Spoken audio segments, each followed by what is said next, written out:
अस्सलाम वालेकुम, मैं हूं शाहजेब खानजादा। ईरान और इसराइल के दरमियान जंग के बाद अब दोनों ममालिक में हालात मामूल पर आ चुके हैं। अमरीकी सदर ट्रंप ने हमलों के बाद ईरान के जौहरी प्रोग्राम को मुकम्मल तौर पर तबाह करने का दावा कर दिया था, जबकि अब अमरीकी वजारत दिफा पेंटागन ने कहा है कि 10 दिन पहले किए गए अमरीकी हमलों ने ईरान के जौहरी प्रोग्राम को तकरीबन 2 साल तक पीछे धकेल दिया है।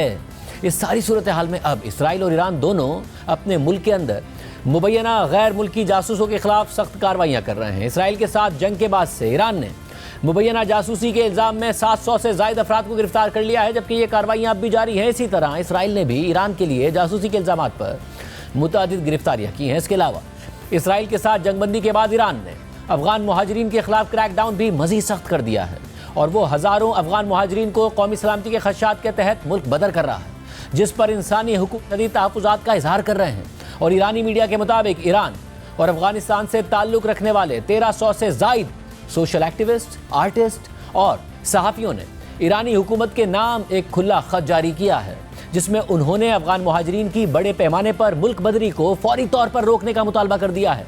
इसके अलावा ईरान से अफगान मुहाजिरीन की बेदखली से अफगानिस्तान में जारी इंसानी बहरान भी मज़ीद शदीद होने का खदशा पैदा हो गया है। इस हवाले से रॉयटर्स की रिपोर्ट में लिखा है कि अफगान शहरी इनायतुल्लाह असगरी गुज़िश्ता माह ईरान और इसराइल के दरमियान हमलों के तबादले के बाद ज़्यादा मायूस हो गए, क्योंकि खलीजी मुल्क ईरान जहाँ वो पनाह लेने गए थे वो भी इस जंग के बाद उनके ज़्यादा खिलाफ हो गया और तेहरान में तामीराती मंसूबों पर काम भी बंद हो गया और साथ ही उन पर जासूसी का इल्ज़ाम लगा दिया गया।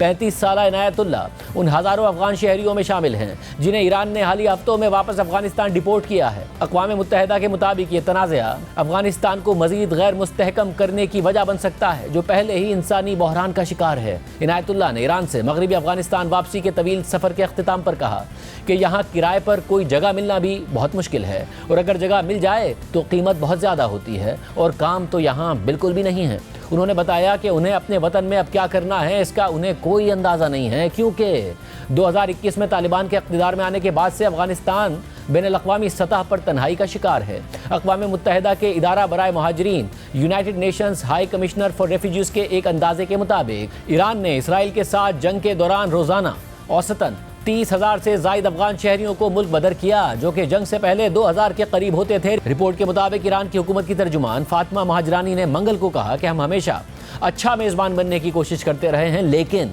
कौमी सलामती हमारी तरजीह है और जाहिर है कि गैर कानूनी गैर मुल्कियों को वापस जाना ही होगा। ताहम उन्होंने जासूसों के खिलाफ कार्रवाई का जिक्र किए बगैर मजीद कहा कि इसका मतलब ज़बरदस्ती निकाला जाना नहीं बल्कि अपने वतन वापसी है। रिपोर्ट में मजीद लिखा है कि इसराइल के साथ 12 रोज़ा जंग से पहले भी कौमी सलामती की बुनियाद पर ईरान इस साल गैर मुल्कियों के खिलाफ सख्त कार्रवाइयाँ कर रहा था, जिनमें अफगान शहरी भी शामिल थे, लेकिन जंग के दौरान इन कार्रवाइयों में मजीद इजाफा कर दिया गया, जैसा कि अफगान शहरियों और इंसानी हुकूक के हुक्काम ने इंटरव्यूज़ में बताया है। ईरानी हुक्काम के अंदाजे के मुताबिक 2022 में सकूत काबुल और अमरीका की क़यादत में गैर मुल्की अफवाज के इनखला के बाद तकरीबन 26 लाख अफगान शहरी बगैर कानूनी दस्तावेज़ात के ईरान में मुकीम थे।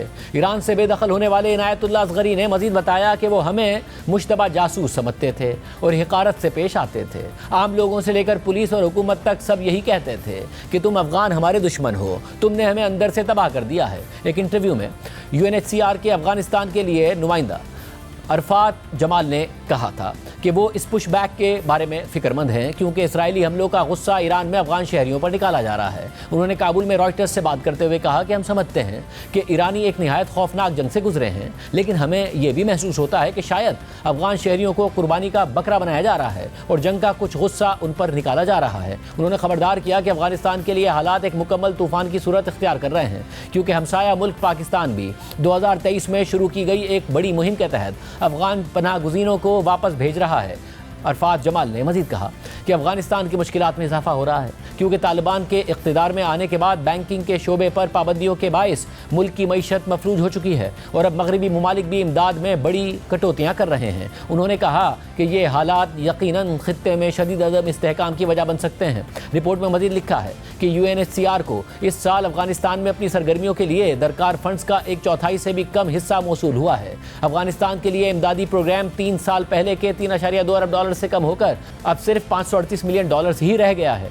इस साल अब तक ईरान और पाकिस्तान से 12 लाख से ज़ायद अफगान मुहाजिरीन अफगानिस्तान वापस आ चुके हैं। और उनमें से अक्सर के पास सिर्फ जिस्म पर मौजूद कपड़े और थोड़ा बहुत सामान ही होता है जो वो उठा सकते हैं। ईरान का कहना है कि वो गैर कानूनी तारिकीन वतन के खिलाफ कार्रवाइयाँ जारी रखेगा। इस हवाले से ईरानी हुकूमत की तर्जुमान ने कहा कि हमारे पास कानूनी महाजिर भी हैं, जिनमें से बहुत से शायर, मुसन्निफ, डॉक्टर और हुनरमंद वर्कर्स हैं, और हम सबको नहीं निकालना चाहते, लेकिन जहाँ बात गैर कानूनी तारिकीन वतन की हो वहाँ जो कौमी पॉलिसियाँ बनाई गई हैं वो नाफिज की जाएंगी। 26 साला अफगान शहरी अहमद फवाद रहीमी ने बताया कि उनके पास ईरान का दुरुस्त वर्क वीज़ा था, लेकिन गुज़िश्ता माह उन्होंने वापसी का फैसला किया क्योंकि उनके ख़ानदान को जंग के बारे में तशवीश थी। रास्ते में उन्हें गिरफ्तार करके एक हिरासती मरकज़ में रखा गया, जहां उन्होंने बताया कि कैदियों को बहुत कम खुराक और पानी दिया जाता था। कैद के दौरान उनके मोबाइल फ़ोन ले लिए गए और बाद में सरहद पार पहुंचाने के लिए उनसे बहुत ज़्यादा किराया भी वसूल किया गया। फवाद रहीमी ने मजीद बताया कि जंग से पहले कम अज़ कम पहली बार हमें वार्निंग दी जाती थी और दूसरी गिरफ्तारी पर हमें मुल्क बदर कर दिया जाता था,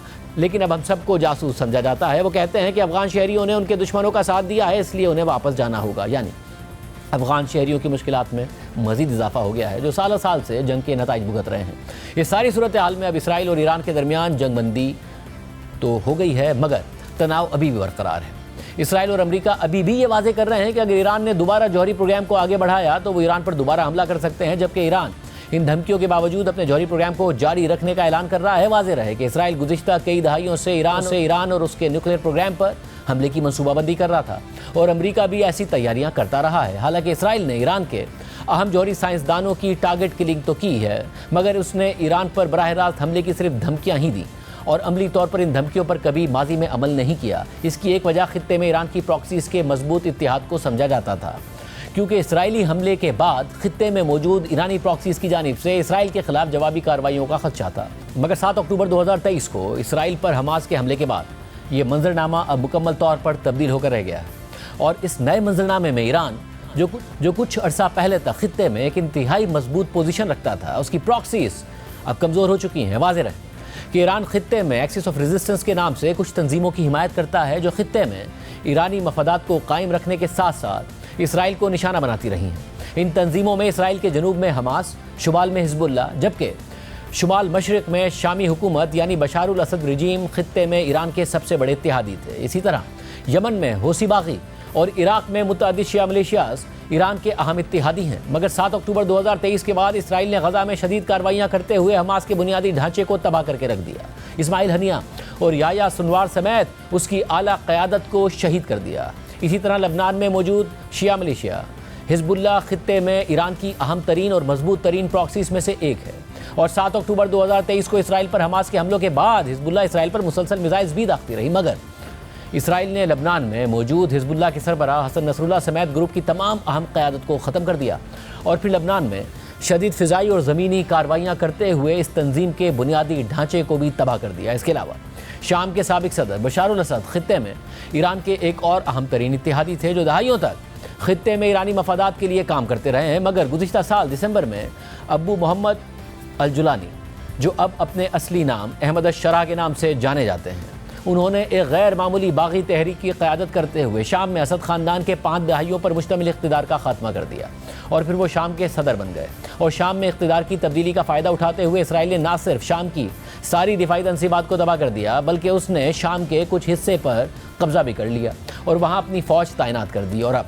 रिपोर्ट सामने आ रही है कि अमेरिका और इसराइल शाम में बागी रहनुमा अहमद अश-शरा के साथ बातचीत कर रहे हैं और शाम मुमकिन तौर पर इसराइल को तस्लीम भी कर सकता है। वाज़ेह रहे कि ये वही अहमद अश-शरा हैं जो दाइश और अल-कायदा जैसी सख्त गीर तंजीमों का हिस्सा रह चुके हैं और जिन पर चंद माह पहले तक अमेरिका की जानिब से पाबंदियाँ थी और उनके सर पर अमेरिका ने $1 करोड़ की कीमत रखी हुई थी। अब वही अहमद अश-शरा अमेरिकी सदर ट्रंप के शाना बशाना खड़े नजर आए और शाम का इक़्तिदार संभालने के बाद से ही अहमद अश-शरा ने मोतदिल पॉलिसी इख्तियार की हुई है और दुनिया भर में अपने आप को एक मॉडर्न लीडर के तौर पर पेश कर रहे हैं। और गुज़िश्ता माह मई में जब अमेरिकी सदर ट्रंप ने मशरिक़ वस्ता का दौरा किया था, तो उस वक्त सऊदी अरब में अहमद अश-शरा ने उनसे न सिर्फ खुसूसी मुलाकात की थी, बल्कि ट्रंप ने एक तकरीब के दौरान शाम पर आयद पाबंदियाँ ख़त्म करने का ऐलान भी कर दिया था। और जब ट्रंप ये ऐलान कर रहे थे तो उन्होंने सऊदी वली अहद मोहम्मद बिन सलमान की तारीफ भी की थी। इस दौरान मोहम्मद बिन सलमान ने भी खड़े होकर ट्रंप के ऐलान पर तालियां बजाई थी। After discussing the situation in Syria with the Crown Prince, your Crown Prince,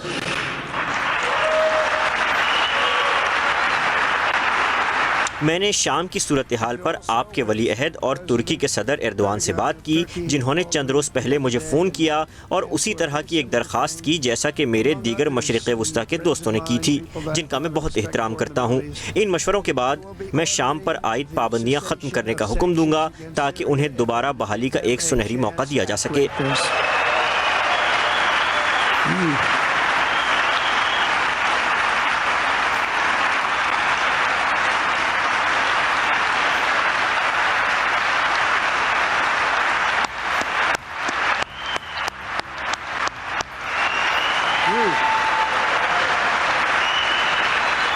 ये सब कुछ मैं वली अहद के कहने पर कर रहा हूँ।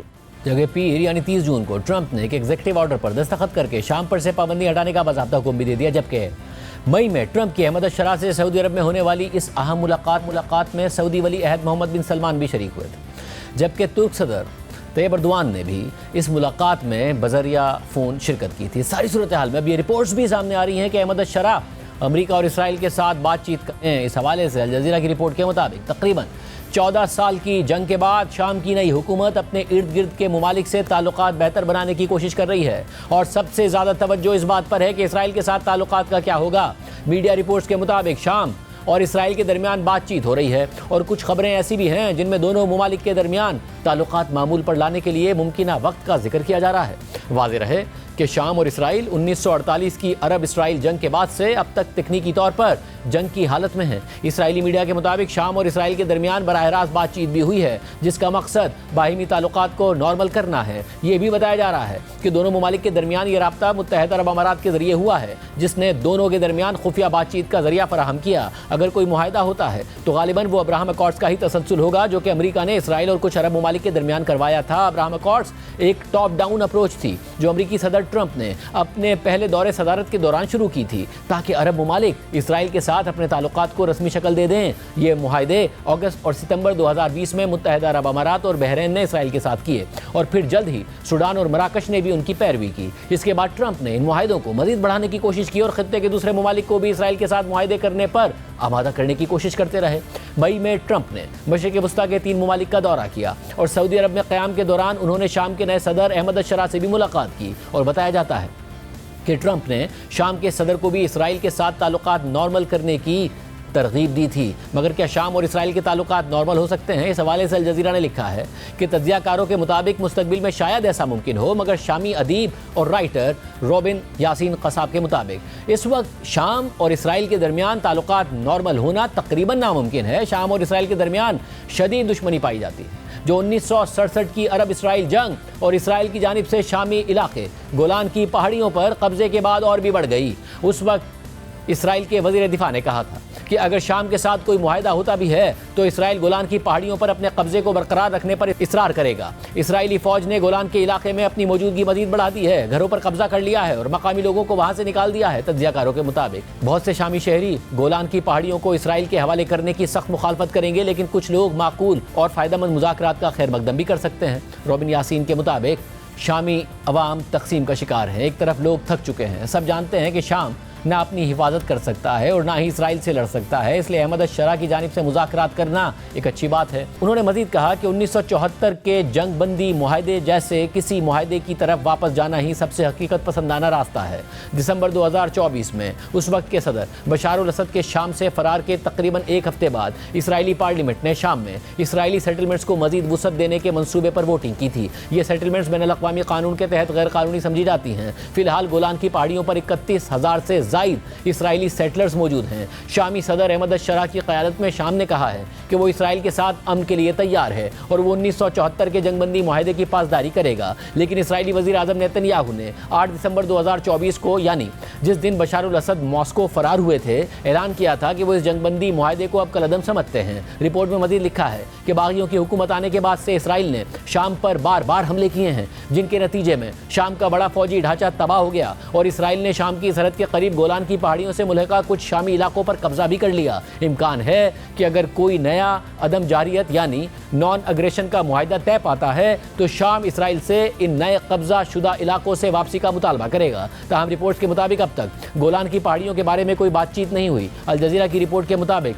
हालिया दिनों में इसराइली हुक्काम ने कहा है कि वो शाम के साथ मुआहदे के लिए तैयार हैं और इतलात के मुताबिक नेतन्याहू ने अमरीका के खुसूसी नुमाइंदा बराए शाम टॉम बेराक से कहा है कि वो इस मुआहदे के लिए सालिसी करें, जबकि इसराइल की नेशनल सिक्योरिटी काउंसिल के सरबराह मुबैना तौर पर शामी हुक्काम के साथ होने वाली बातचीत की निगरानी कर रहे हैं। इसराइली ज़राए के मुताबिक ये मुज़ाकरात अमरीकी नुमाइंदों की मौजूदगी में हो रहे हैं और अब काफ़ी आगे के मराहिल में दाखिल हो चुके हैं। ये बात टाइम्स ऑफ इसराइल ने आला इसराइली हुक्काम के हवाले से बताई है। लबनानी अखबार अल अखबार के मुताबिक शामी सदर अहमद अशरा के करीबी हल्के इसराइल से ये मुतालबा कर रहे हैं कि वो अपनी जारियत बंद करे, लेकिन इसके बदले में शाम के साथ नॉर्मलाइजेशन यानी मुकम्मल सिफारती ताल्लुकात की शर्त ना रखी जाए। अल जजीरा के मुताबिक शाम चाहता है कि इसराइल उसकी सरजमीन पर हमले बंद करे। बहुत से शामी शहरी इसराइल की जानिब से गोलान की पहाड़ियों पर बढ़ते हुए कब्जे पर फिक्रमंद हैं, लेकिन ये वाज़े नहीं है कि आया अहमद अशरा की हुकूमत इन कब्जा शुदा इलाकों की वापसी का बाज़ाब्ता मुतालबा करेगी या नहीं। अलबत्ता शाम ये ज़रूर चाहेगा कि इसराइल गोलान के असल इलाके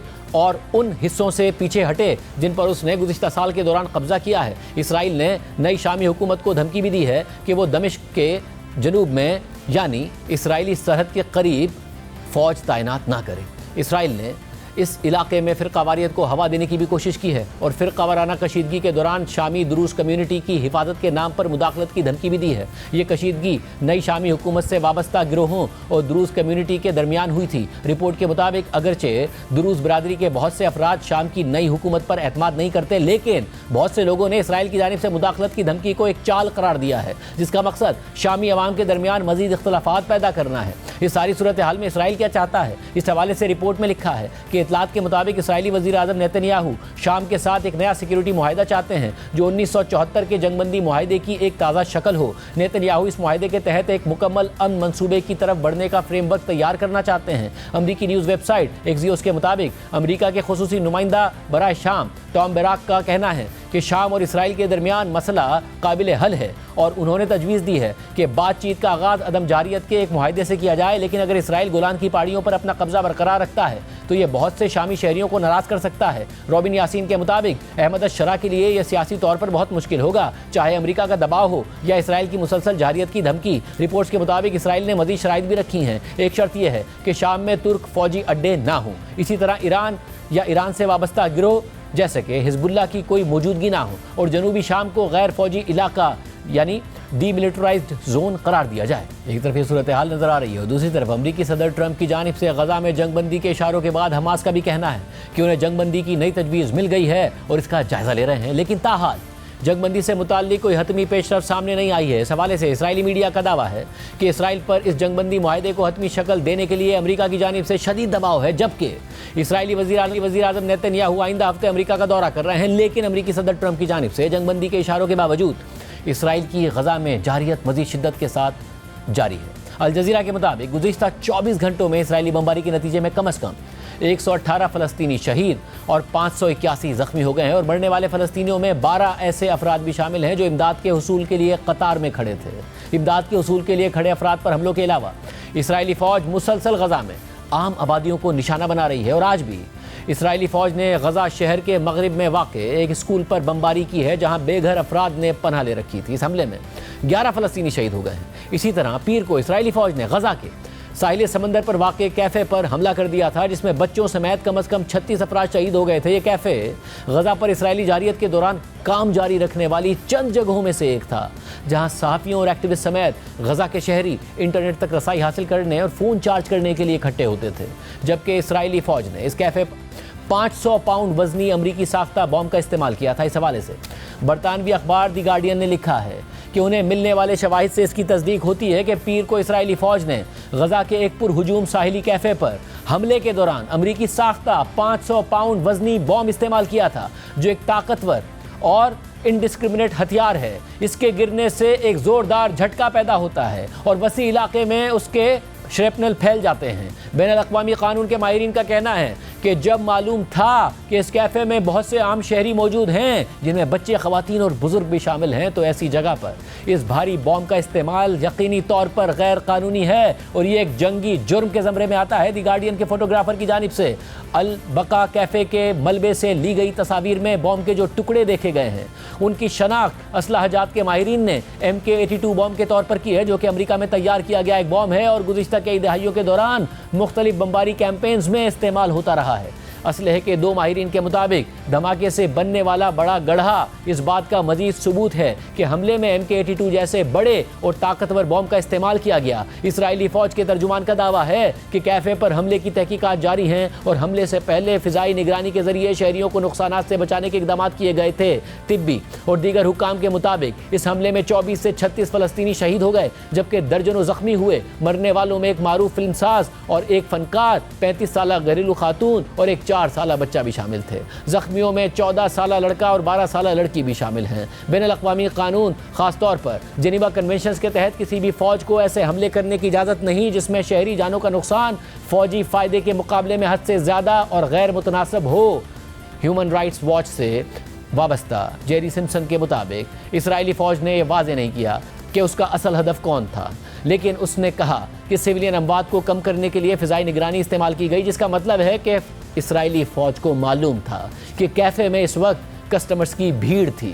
उन्होंने मज़ीद कहा कि इसराइली फ़ौज को यह भी पता होगा कि इतने बड़े बॉम्ब का इस्तेमाल वहाँ मौजूद शहरियों को हलाक और ज़ख्मी करेगा। इतनी भीड़ वाले कैफ़े में इतने ताकतवर हथियार का इस्तेमाल ये ख़तरा पैदा करता है कि यह हमला गैर कानूनी, गैर मुतनासिब या अंधाधुंध हो सकता है और इसे मुमकिन जंगी जुर्म के तौर पर तफ्तीश का सामना करना चाहिए। डॉक्टर एंड्रयू फोर्ड, जो डबलिन सिटी यूनिवर्सिटी में इंसानी हुकूक के कानून के असिस्टेंट प्रोफेसर हैं, उन्होंने इस हमले को चौंका देने वाला करार देते हुए कहा कि जब आप देखते हैं कि भारी असलहा इस्तेमाल हो रहा है, ख़ास तौर पर ऐसे मकामात पर जहां शहरियों का हजूम हो, तो चाहे निशाना कितनी ही दुरुस्तगी से लगाया जाए, उसका नतीजा लाजमी तौर पर अंधाधुंध तबाही की सूरत में निकलता है, जो जेनेवा कन्वेंशन की खिलाफ वर्जी है। रिपोर्ट में मज़ीद लिखा है कि अल बका कैफ़े, जो एक ख़ानदानी कारोबार था, तकरीबन 40 साल पहले कायम हुआ था और गज़ा शहर में नौजवानों और फैमिलीज़ के लिए एक मारूफ तफरीही मकाम समझा जाता था। यहाँ सादा मशरूबात, चाय और बिस्किट वगैरह पेश किए जाते थे। अगरचे गज़ा की 23 लाख आबादी की अक्सरियत शदीद ग़िज़ाई क़िल्लत और कहत के ख़तरे का सामना कर रही है, लेकिन कुछ अफराद ऐसे भी हैं जिनके पास बचत या तनख्वाहें हैं और वो अब भी चंद बचे कुचे कैफ़ेज़ में वक्त गुजार सकते हैं। ये साहिली इलाका जहाँ अल बका कैफ़े वाक़ था, इसराइली फ़ौज की जानिब से जारी करदा उन इलाकों में शामिल नहीं था जिन्हें खाली करने का हुक्म दिया गया था, ताकि शहरियों को मुमकिन फ़ौजी कार्रवाई से खबरदार किया जा सके। कोपेनहेगन यूनिवर्सिटी में इंटरनेशनल लॉ के एसोसिएट प्रोफेसर मार्क शॉक के मुताबिक ऐसे भारी हथियार के इस्तेमाल का जवाब देना तकरीबन नामुमकिन है। अगर आप 20, 30, 40 या इससे ज़्यादा शहरियों की अमवात की बात कर रहे हैं, तो ये सिर्फ उसी सूरत में काबिल कबूल हो सकता है जब हदफ गैर मामूली अहमियत का हामिल हो। उन्होंने मजीद कहा कि अफगानिस्तान और इराक में इत्तेहादी अफवाज के लिए यह तस्लीम शुदा हद थी कि किसी इंतहाई अहम हदफ पर हमले में 30 से कम शहरी मारे जा सकते हैं, और वो भी सिर्फ गैर मामूली हालात में। इसराइल 7 अक्टूबर 2023 में होने वाले हमास के हमलों के बाद से गज़ा में तबाही फैला रहा है और इन हमलों पर उसका मौक़िफ़ है कि वो ये हमले हमास को ख़त्म करने के लिए कर रहा है, मगर इसराइल पर हमेशा ये इल्ज़ाम लगता रहा है कि उसने माजी में फ़लस्तीनी रहनुमा यासिर अरफ़ात और उनकी तहरीक फ़लस्तीन लिबरेशन ऑर्गेनाइजेशन यानी PLO को कमज़ोर करने के लिए हमास कायम होने के इब्तिदाई सालों में उसे सपोर्ट फराहम की थी। इसके अलावा इसराइल पर यह भी इल्ज़ाम लगता रहा है कि उसने 1980 और 90 की दहाई में लबनान में मुख्तलिफ शिया और सुन्नी ग्रुपों को आपस में लड़वाने की पॉलिसी अपनाई ताकि हिज़्बुल्लाह को कमज़ोर किया जा सके। इस सूरत हाल में अब इसराइल गज़ा में एक बार फिर अपनी पुरानी पॉलिसी अपनाते हुए मुख्तलिफ मुसल्लह ग्रोहों के जरिए आपस की तफरीक और तकसीम भी पैदा कर रहा है, जिसकी वजह से गज़ा में हालात मज़ीद ख़राब होते लोगों समेत पहले से परेशान गज़ा के तबाहशुदा अस्पतालों के अमले को इस सूरत हाल में सबसे ज़्यादा मसाइल का सामना करना पड़ रहा है। दी गार्डियन की रिपोर्ट के मुताबिक गुज़िश्ता हफ्ते खान यूनुस के नासिर अस्पताल में लाया गया एक ज़ख्मी शख्स अस्पताल के पहले से परेशान अमले के लिए मज़ीद मुश्किलात की वजह बन गया था। ये शख्स गज़ा में इमदादी काफ़िलों से छीनी गई आटे की कीमती बोरियां हासिल करने के लिए 2 मुसल्लह गिरोहों की लड़ाई के दौरान ज़ख्मी हुआ था, और जब इस शख्स को अस्पताल लाया गया तो इसके अस्पताल पहुंचने के 1 घंटे के अंदर ही मुसल्लह अफराद ने अस्पताल पर धावा बोल दिया, जिन्होंने तिब्बी अमले को ज़दोकोब किया, अस्पताल का सामान तोड़ दिया और गाड़ियों को आग लगा दी।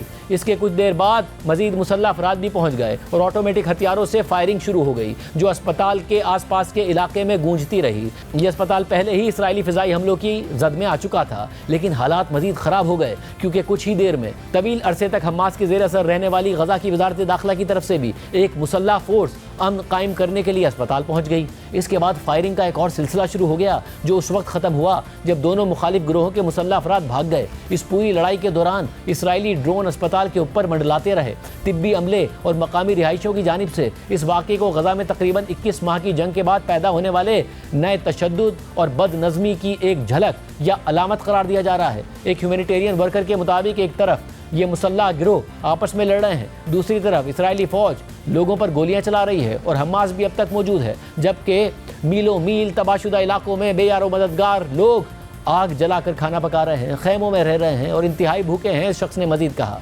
कि यह सब किसी क़यामत खेज़ तबाही के बाद की दुनिया पर मबनी साइंस फिक्शन फिल्म जैसा लगता है। रिपोर्ट में मजीद लिखा है कि हालिया महीनों में गजा में मजीद मुसल्लह गिरोह लड़ाई में शामिल हो गए हैं और इसराइली हमले जारी रहने के बावजूद ताकत और असर रसूख की जंग शिद्दत अख्तियार कर चुकी है और इस लड़ाई में शामिल मुख्तलिफ अस्करियत पसंद गिरोह और दर्जनों मुसल्लह मिलिशियाएँ जो मकामी ख़ानदानों या कबीलों की नुमाइंदगी करती हैं, आज़ाद कम्यूनिटी रहनुमाओं की बनाई गई नई इत्तेहादी तंजीमें और जराइम पेशा गिरोह बिगड़ते हुए हालात और बदनज़मी से फ़ायदा उठा रहे हैं। इस सब के नतीजे में गजा मुख्तलिफ छोटे हिस्सों में बट रहा है।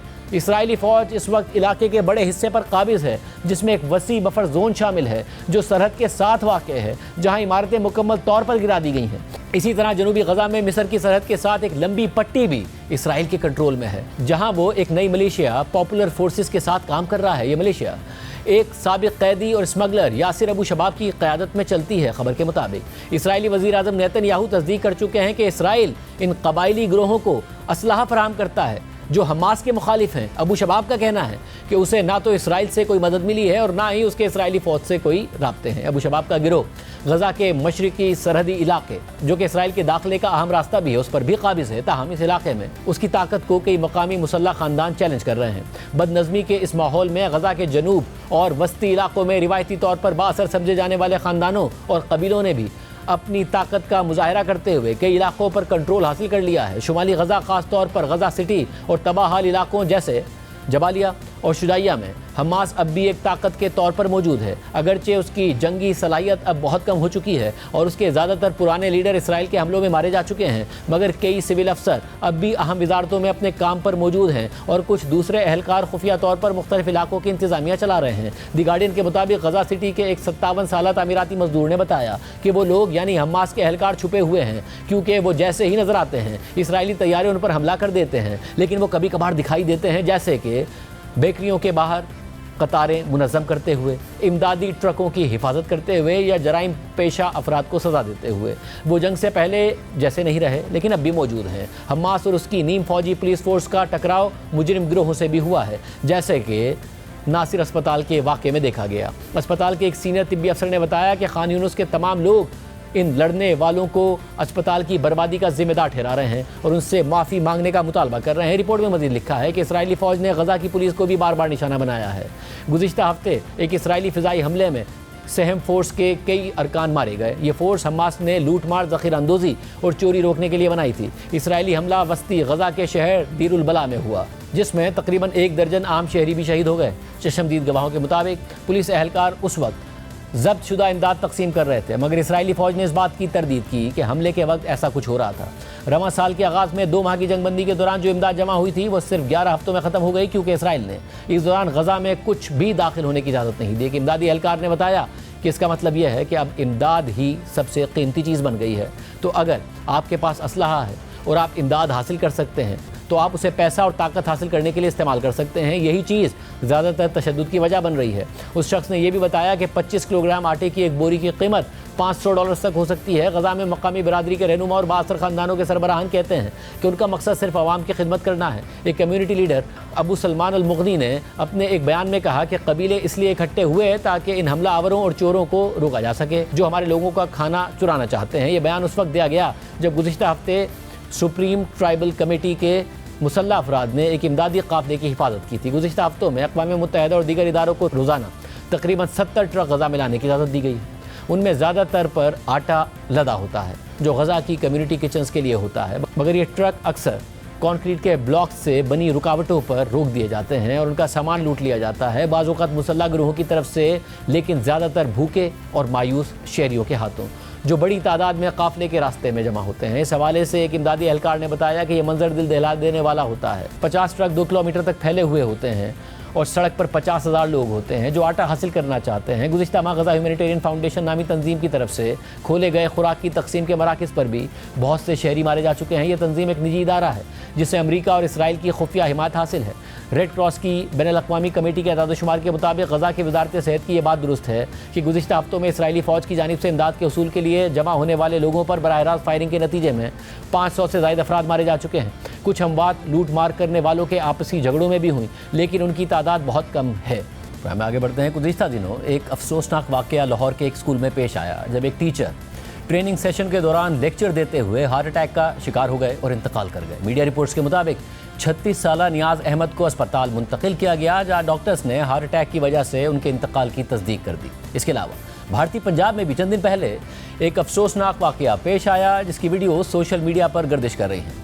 टाइम्स ऑफ इंडिया के मुताबिक 27 साला बैटर हरजीत सिंह ने बैटिंग करते हुए छक्का लगाया। वो हाफ सेंचुरी से 1 रन के फासले पर थे, मगर अचानक वो पिच के दरमियान आके गिर गए और चंद ही सेकंड बाद उनका इंतकाल हो गया। हरजीत सिंह एक लोकल क्लब के लिए खेलते थे और उनका एक बेटा भी था। रिपोर्ट के मुताबिक हरजीत सिंह हार्ट अटैक का शिकार हुए थे। इसके अलावा भी कई ऐसे अचानक हार्ट अटैक के वाक़यात सामने आए हैं जिनमें जवान अफराद हार्ट अटैक का शिकार हो रहे हैं। आम बात यह है कि उनमें से हार्ट अटैक के मुतादिद वाक़यात में अगर मरीज को फौरी तौर पर रिवाइव कर लिया जाए तो वो बच सकता है। दिल की बीमारियों के हवाले से आखान अस्पताल की एक रिपोर्ट में वर्ल्ड हेल्थ ऑर्गेनाइजेशन को कोट करते हुए बताया गया है कि दुनिया भर में 32% अमवात दिल की बीमारियों के बाइस होती हैं और हर साल तकरीबन 1,79,00,000 अफराद दिल की बीमारियों के बाइस इंतकाल कर जाते हैं। इस रिपोर्ट के मुताबिक पाकिस्तान समेत जनूबी एशियाई ममालिक से ताल्लुक़ रखने वाले अफराद में जेनेटिकली छोटी उम्र में ही दिल की बीमारियां पैदा होने का खतरा होता है। रिपोर्ट के मुताबिक रिसर्च से साबित होता है कि मगरबी ममालिक के मुकाबले में पाकिस्तान में रहने वाले अफराद में अक्सर दिल की बीमारियां 10 साल पहले ही पैदा हो जाती हैं।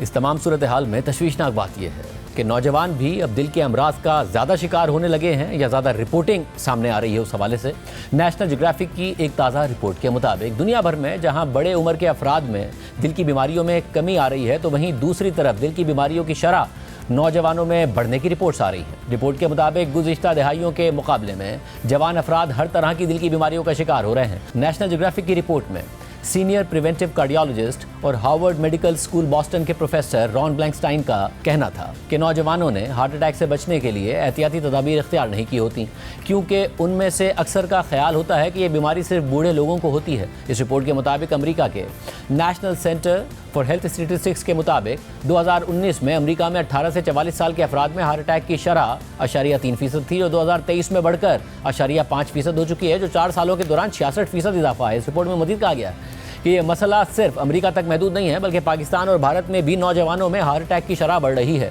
नेशनल ज्योग्राफिक की रिपोर्ट के मुताबिक रिवायती तौर पर खवातीन के मुकाबले में मर्द ज़्यादा हार्ट अटैक का शिकार होते हैं, मगर हालिया बरसों में जवान मर्दों के मुकाबले में जवान खवातीन भी ज़्यादा हार्ट अटैक का शिकार हो रही हैं। माहिरीन के मुताबिक नौजवान डायबिटीज़ और हाइपरटेंशन का शिकार हो रहे हैं, जो जवानी में हार्ट अटैक की 2 बुनियादी वजूहात हैं। रिपोर्ट में मजीद कहा गया है कि नाकिस खुराक और जिस्मानी सरगर्मियों में कमी के बायस लोग जल्दी हाइपरटेंशन और डायबिटीज़ का शिकार हो जाते हैं, जो हार्ट अटैक का बायस बनती हैं। क्या इस हवाले से हकाइक हैं? प्रोफेसर डॉक्टर नदीम रिजवी साहब, जो कि माहिर अमराज क़ल्ब हैं, हमारे साथ इस वक्त मौजूद हैं। डॉक्टर साहब, बहुत शुक्रिया हमें ज्वाइन करने के लिए। डॉक्टर साहब, सबसे पहले तो मैं ये जो अचानक वाक़यात हो रहे हैं वो जो सामने आते हैं, और क्योंकि अब वीडियोस में या सोशल मीडिया के ज़रिए और ज़्यादा चीज़ें सामने आ जाती हैं। कोई खिलाड़ी खेल रहा था, अचानक गिरा और उसका इंतकाल हो गया। कोई टीचर पढ़ा रहे थे, अचानक उनका इंतकाल हो गया, और ऐसे मुतादिद वाक़यात सामने आने लगे हैं। पहले इन वाक़यात के बारे में बताइएगा। ये जो हार्ट अटैक है, क्या ये फौरी तौर पर इन्हें बचाया जा सकता है? क्योंकि जैसे ही हार्ट अटैक होता है फ़ौरन ही मौत वाक़ई हो जाती है। देखें शाहजेब साहब, इसको सडन कार्डियक डेथ कहते हैं। ये हार्ट अटैक को हम थोड़ा लूजली यूज़ कर रहे हैं। हार्ट अटैक हम जनरली करते हैं, बताते हैं जहाँ कॉर्नरी आर्टरी में बंदिश आ जाए एकदम और हार्ट की मसल जो है वो उसको खून जाना बंद हो जाए, तो उससे फिर हार्ट जो है वो फ्लटर करने लगता है या फिब्रिलेट करने लगता है और वो डेथ हो जाती है। तो उसको भी सडन कार्डियक डेथ कहते हैं। लेकिन ये जो यंग लोगों में हो रहा है, ये ज़रूरी नहीं है कि ब्लॉकेजेस की वजह से हो, ये और वजूहात भी होती हैं। इनमें इलेक्ट्रिकल सिस्टम की प्रॉब्लम्स होती हैं, इनके अंदर मसल्स की प्रॉब्लम होती हैं। तो उसमें 75% केसेस में यूजुअली ब्लॉकेज होती है, जिसको आप हार्ट अटैक की वजह से डेथ कह सकते हैं। लेकिन 25-30% डेथ्स जो होती हैं वो उनकी शरियानें खुली होती हैं, वो हार्ट अटैक की वजह से नहीं होती।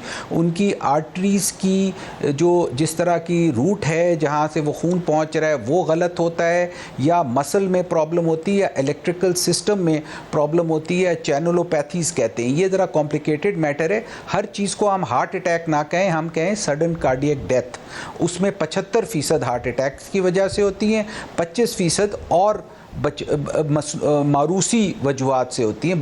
कुछ लोग पैदा होते हैं ऐसे जिनकी शरियानें गलत तरह लगी होती हैं, या जिनके इलेक्ट्रिकल चैनल्स जो हैं वो गलत होते हैं, शॉर्ट सर्किटिंग होती है। जैसे आपने देखा होगा फुटबॉलर्स की या ये जो क्रिकेटर की यंग एज में 20-25 साल में डेथ्स होती हैं। ये ज़रूरी नहीं है कि ब्लॉकेज की वजह से हार्ट अटैक से डेथ हो, ये और वजूहात भी होती हैं।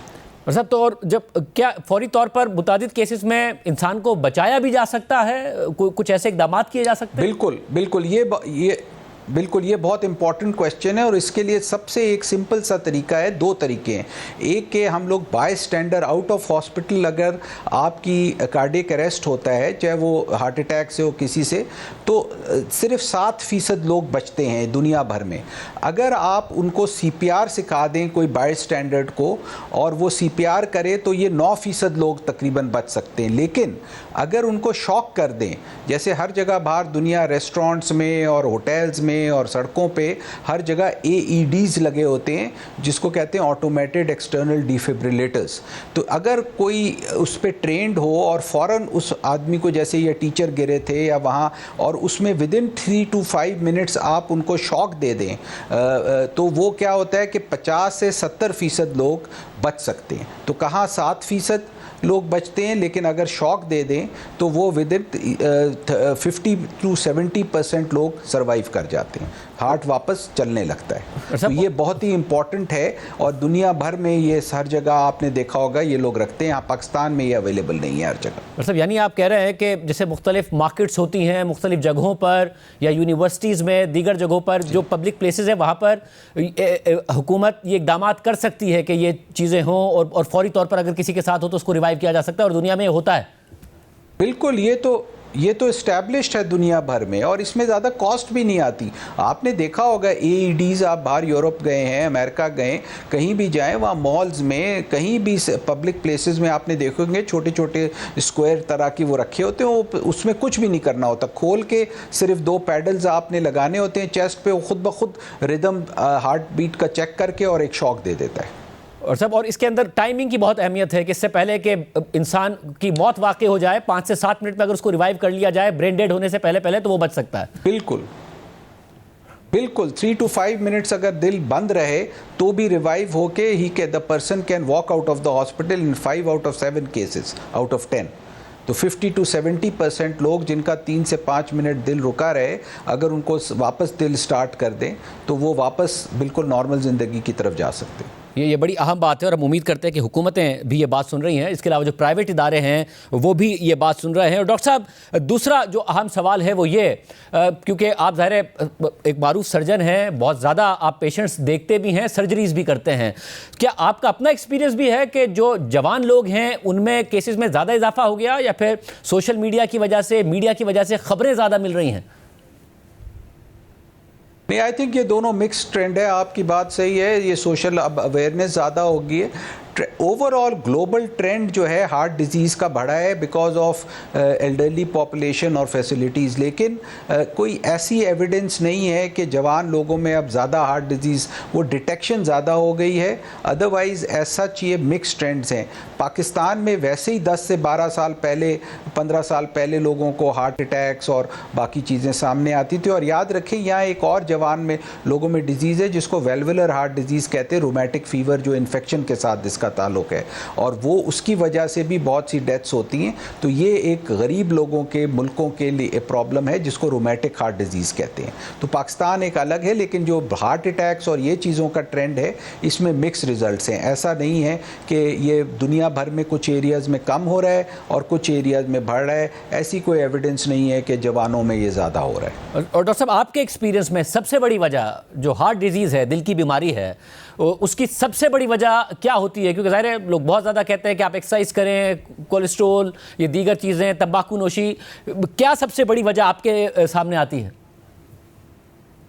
देखिए, अगर आप एक चीज़ को सामने रखें ना, अगर सब चीज़ें, जैसे अगर आप कहें जी ब्लड प्रेशर की वजह से या आइसोलेटेड आप कोलेस्ट्रॉल की वजह से या शुगर की वजह से, अगर सिर्फ ये चीज़ें हों तो ठीक है, थोड़ी डिजीज़ बढ़ जाएगी। लेकिन अगर आपकी लाइफस्टाइल ख़राब हो, जिसमें 4 चीज़ें हैं, जिसमें sleep, stress, workout and weight, अगर ये 4 चीज़ें आपकी ठीक हों तो आपकी हार्ट डिजीज़ होने की चांसेस बहुत कम, और अगर ये ख़राब हैं तो बहुत ज़्यादा हैं। तो ऑब्वियसली ये शुगर और ब्लड प्रेशर और कोलेस्ट्रॉल और स्मोकिंग ये ज़रूर कंट्रीब्यूट करते हैं, और इनकी अपनी कंट्रीब्यूशन है, परसेंटेज इंक्रीमेंटल जिसको कहते हैं। लेकिन लाइफस्टाइल सबसे ज़्यादा आपकी इम्पॉर्टेंट है। तो ये स्ट्रेस और वर्कआउट नहीं करना और सोना नहीं सही तरह और मोटा होना, ये 4 चीज़ें मेरा ख्याल से हमारे मुल्क में सबसे ज़्यादा कॉज करती हैं हार्ट डिजीज़। और साहब, जब ज़ाहिर ये वाक़या रिपोर्ट होने लगे तो बहुत ज़्यादा अफवाहें ये भी फैलाई जाने लगी कि कोविड के बाद, वैक्सीन के बाद ये बहुत ज़्यादा हो रहा है। बैनुल-अक़वामी रिसर्चेस ये बाकायदा कह रही हैं कि ऐसी कोई सबूत नहीं है कि कोविड वैक्सीन के बाद ये हो रहा हो। आप क्या कहिएगा इस हवाले से? हाँ जी, इसकी कोई एविडेंस नहीं है जी। वो कोविड से डेथ्स हुई हैं, और डेथ्स कोविड के अपनी इन्फ्लेमेशन या इन्फेक्शन की वजह से हुई हैं, जिसमें एल्डरली लोग और जो इम्यूनो कॉम्प्रोमाइज लोग हैं। लेकिन उसकी वजह से फ्यूचर में या जो अभी ये हो रहा है इसका कोई ताल्लुक नहीं है उससे, इन माय व्यू। बहुत शुक्रिया प्रोफेसर डॉक्टर नदीम रिजवी साहब। आपने सुनी, लोगों में परेशानी पाई जा रही थी, जैसे ही सोशल मीडिया पर चीज़ें वायरल हो रही हैं, हमने तफसीली इंटरव्यू डॉक्टर साहब से किया, जिन्होंने वजूहात भी आपके सामने रखी और क्या अहम इकदाम किए जा सकते हैं अगर किसी को फौरी तौर पर एक कार्डियक अरेस्ट हो और तो उसको रिवाइव करने के लिए, वो भी उन्होंने रखा। हुकूमत और प्राइवेट सेक्टर में फिर कहूँगा कि इस हवाले से इकदाम कर सकता है, जहाँ पर मुख्तलिफ कंपनीज़ में, शॉपिंग मॉल्स में, ऐसी जगहों पर जहाँ पर रश होता है, इकदाम किए जाएँ। प्रोग्राम में एक ब्रेक शामिल करते हैं, उसके बाद तफसीलात आपके सामने रखेंगे। सदर ट्रंप और ज़ोरान ममदानी आमने सामने आ गए हैं। ट्रंप मुसलसल उन पर लफ्ज़ों की गोलाबारी कर रहे हैं और ज़ोरान ममदानी भी जवाब दे रहे हैं। एक ब्रेक के बाद तफसीलात आपके सामने रखते हैं। ज़ोरान ममदानी ने न्यूयॉर्क की मेयरशिप के डेमोक्रेट प्राइमरी में हैरानकुन कामयाबी हासिल की, लेकिन कामयाबी के फ़ौरन बाद उनके खिलाफ नफरत अंगेज़, नस्ल परस्ताना और इस्लामोफोबिक हमलों का एक सिलसिला शुरू हो गया है, जिसकी शिद्दत और वुसअत ने अमेरिका में अक़लियतों के सियासी किरदार से मुदार से मुताल्लिक़ कई सवालात को जन्म दे दिया है। ख़ुद अमेरिकी सदर ट्रंप ने ज़ोरान ममदानी को पागल, कम्युनिस्ट और इंतहा पसंद करार दिया। ज़ोरान ममदानी की हिमायत करने वाले न्यूयॉर्क के शहरियों को भी दीवाना करार दे दिया और ख़बरदार किया कि अगर ज़ोरान ममदानी मेयर बने तो न्यूयॉर्क के वफाकी फ़ंड्स रोक दिए जाएंगे। 2 दिन पहले सदर ट्रंप ने कहा कि अगर ज़ोरान ममदानी न्यूयॉर्क में गैर कानूनी गैर मुल्कियों की गिरफ्तारी की इजाज़त नहीं देंगे तो फिर हम खुद ज़ोरान ममदानी को ही गिरफ्तार करेंगे। President, your beloved New York City may well be led by a communist soon, Zoran Mamdani, who in his nomination speech said he will defy ICE and will not allow ICE to arrest criminal aliens in New York City. Your message to communist Zoran Mamdani? Well, then we'll have to arrest him. Look, we don't need a communist in this country, but if we have one, I'm going to be watching over him very carefully. इसके अलावा सदर Trump ये भी कह चुके हैं कि Zoran Mamdani एक मुकम्मल पागल शख्स हैं और अगर न्यूयॉर्क के लोग इसके पीछे चलते हैं तो मेरा ख्याल है कि वो भी दीवाने हो चुके हैं।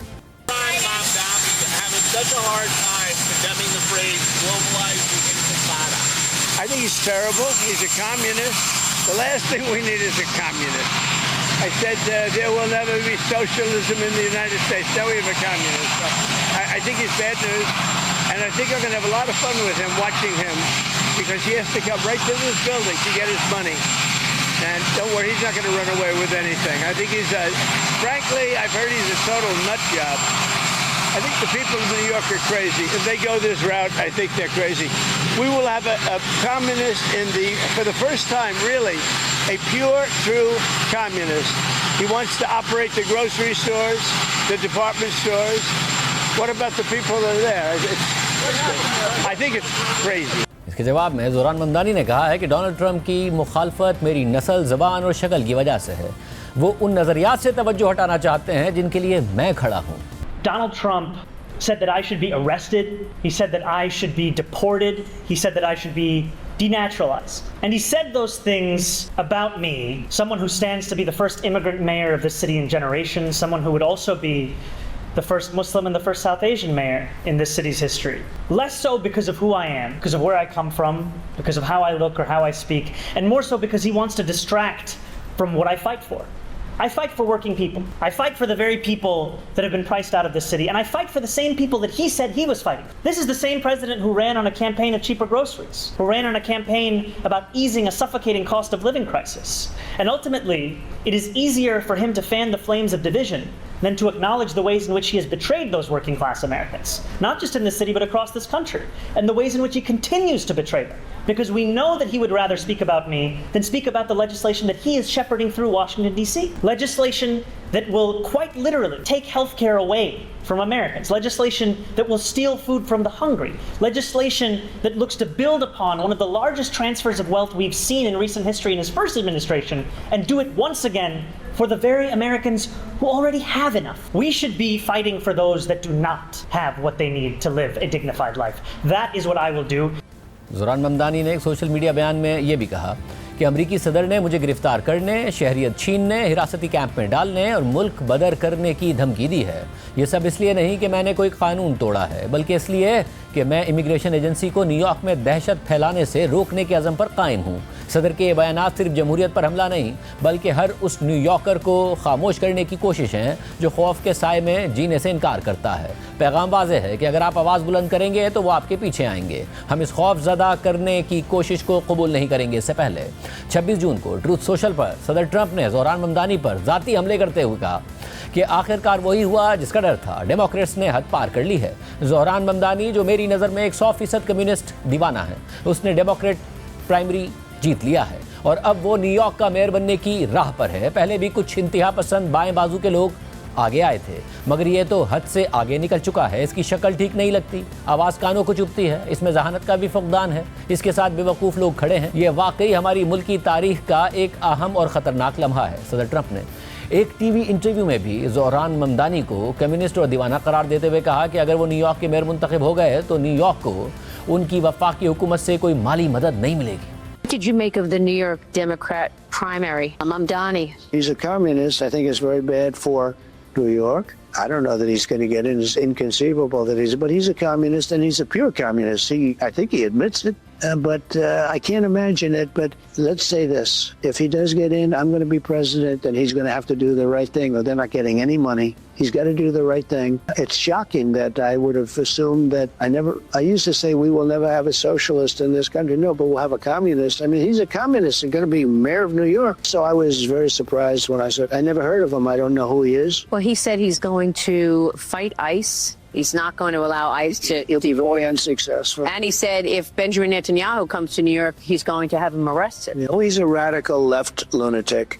मगर ज़ोरान ममदानी ने एक इंटरव्यू में अपने कम्युनिस्ट होने की वाज़ेह तरदीद करते हुए बताया कि मैं अब इस हकीकत का आदी होना शुरू हो गया हूँ कि सदर ट्रंप मेरी शक्ल, मेरी आवाज़, मेरे पस मंज़र और मेरी शनाख्त पर बात करेंगे, क्योंकि वो इन मकासद से तवज्जो हटाना चाहते हैं जिन मकासद के लिए मैं जिद्दोजहद कर रहा हूँ। The President of the United States has had a lot to say about your campaign. He called you a communist. Because he's the president, I want to give you a chance to respond directly to him. How do you respond? Are you a communist? No, I am not. And I have already had to start to get used to the fact that the president will talk about how I look, how I sound, where I'm from, who I am, ultimately because he wants to distract from what I'm fighting for. And I'm fighting for the very working people that he ran a campaign to empower that he has since then betrayed. And when we talk about my politics, politics.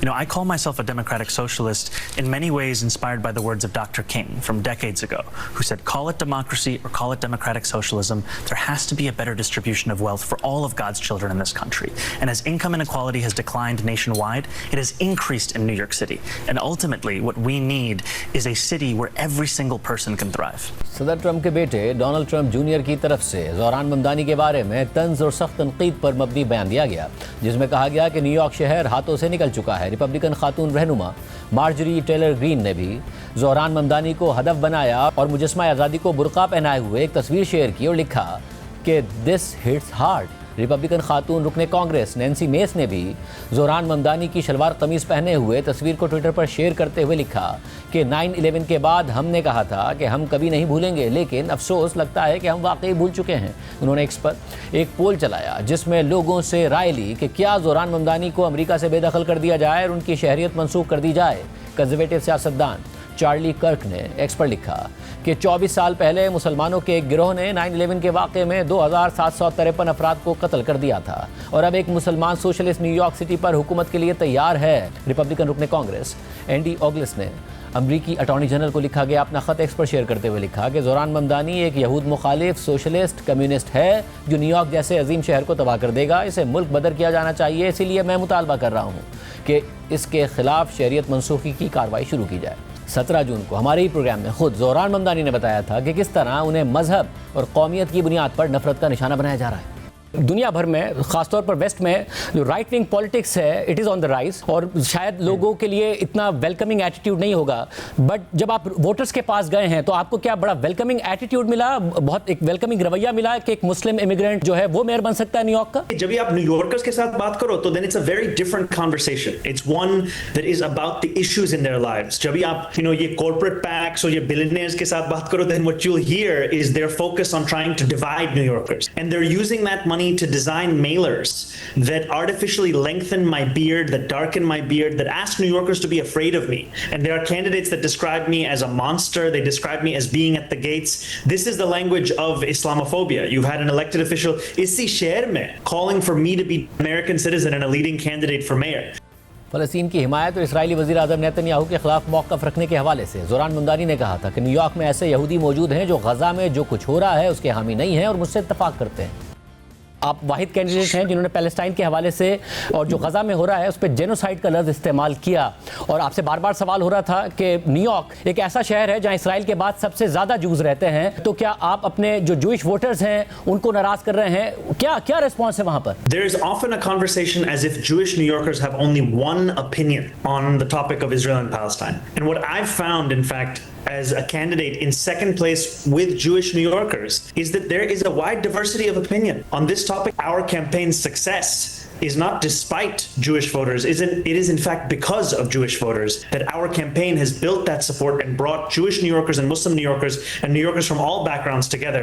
आप ये कह रहे हैं कि जब आप Netanyahu के खिलाफ इतनी सख्त लाइन लेते हैं तो ऐसा नहीं है कि जो न्यूयॉर्क में जूस मौजूद हैं वो सब आपके खिलाफ हो जाते हैं। ऐसी लोग मौजूद हैं जो इस पूरा का पूरा जो कुछ गज़ा में हुआ या खित्ते में हो रहा है उसके हामी नहीं है, वो अग्री करते हैं आपकी बात से। जी। अमरीकी सदर ट्रंप के हवाले से ज़ोहरान ममदानी ने कहा था कि मैं ट्रंप के लिए भयानक ख्वाब हूँ और ये बात मैंने इसीलिए कही थी क्योंकि मैं मुस्लिम इमिग्रेंट प्रोग्रेसिव मेयर बनूंगा जिससे ट्रंप को ख़तरा है। मुकाबला आपके और एंड्रू कोमो के बारे में ही के दरमियान ही ख्याल किया जा रहा है, मगर उनका जो इस वक्त बार बार मौक़िफ़ है कि जो वो बार बार ये मौक़िफ़ देते हैं या अपना पॉइंट ऑफ व्यू देते हैं कि ट्रंप मुझे बहुत ज़्यादा डिसलाइक करते हैं because only I can stand against Trump. इस हवाले से आप क्या कहिएगा? बात यह है कि Donald Trump and Andrew Cuomo are funded by the same Republican billionaires, so Donald Trump would like nothing more than to have a mayor of New York city who has the same donors as he does. The reason I've said that I would be Donald Trump's worst nightmare is because of the fact that I am a Muslim immigrant who is a progressive New Yorker that actually fights for the things I believe in. I'm not someone who claims to stand for working people but will fold at the first invitation. And that's what Donald Trump is afraid of. He's afraid of actually having to fight. And for too long, Democrats have been willing to surrender as our first impulse when what we actually need to do is stand up for the people that we represent. Council on American Islamic relations नामी तंजीम के अदाद-ओ-शुमार के मुताबिक ज़ोहरान ममदानी की कामयाबी के बाद सिर्फ 24 घंटों में अमेरिका भर में नफरत पर मबनी 6200 से ज़ायद पोस्ट सामने आईं, जिनमें से 62% एक्स पर थी।